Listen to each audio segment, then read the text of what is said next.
அஸ்ஸலாமு அலைக்கும் ஃப்ரெண்ட்ஸ். இன்றைக்கி நம்ம என்ன செய்ய போகிறோன்னா அட்டிப்போலியான பருப்பு போலி ரெசிபி தான் பார்க்க போகிறோம். வாங்க எப்படி செய்யலான்னு பார்க்கலாம்.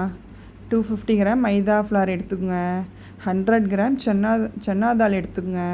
சன்னா தாலை 1 மணி நேரத்துக்கு முன்னாடியே ஊற வச்சு அந்த ஊற வச்ச சன்னா தாலை குக்கரில் போட்டு தேவையான அளவு உப்பு போட்டு தண்ணி ஊற்றி ஒரு விசில் வர வரைக்கும் வேக வச்சு எடுத்துக்கோங்க. வேக வச்ச பருப்பை தண்ணியை வடிகட்டி ஈரம் இல்லாமல் வச்சுக்கோங்க. 100 கிராம் வெல்லத்தை துருவி வச்சுக்கோங்க. திருவுன வெல்லம், பருப்பு, 2 ஏலக்காய் போட்டு மிக்சியில் அரைச்சி வச்சுக்கோங்க.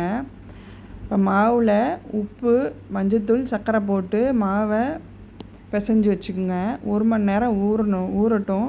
ஊறினதுக்கப்புறம் அந்த மாவை எடுத்து குட்டி குட்டியாக கட் பண்ணி அந்த மாவை தேய்ச்சி அதில் பூரணை உள்ளே வச்சு பால் மாதிரி ரெடி பண்ணி வச்சுக்கோங்க.